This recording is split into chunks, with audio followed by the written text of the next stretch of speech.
కాంగ్రెస్ ప్రభుత్వంలో కరప్షన్ అంటూ Jadcherla MLA సంచలనానికి తెరలేపారు. Jadcherla MLA Anirudh Reddy వ్యాఖ్యలు ఈ మధ్యకాలంలో వివాదాల్లో చిక్కుంటున్నటువంటి సంగతి తెలిసింది. అయితే తాజాగా మరోసారి జడ్చర్ల ఎమ్మెల్యే అనిరుద్ రెడ్డి వ్యాఖ్యలు వివాదానికి తెరలేపారు. రేవంత్ పాలనలో కరప్షన్ పెరిగిందని కాంగ్రెస్ ఎమ్మెల్యే సంచలన వ్యాఖ్యలు చేశారట. భూమాఫియా బరితెగిస్తుందని జడ్చర్ల ఎమ్మెల్యే అనిరుద్ రెడ్డి వ్యాఖ్యలు చేసినట్లుగా సోషల్ మీడియాలో కథనాలు వస్తున్నాయి.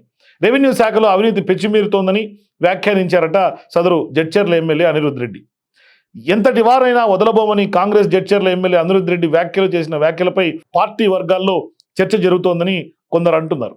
పొంగులేటిని ఉద్దేశించే ఈ కామెంట్స్ ఆయన చేసి ఉంటారని పొలిటికల్ సర్కిల్స్లో చర్చ జోరుగా సాగుతోంది.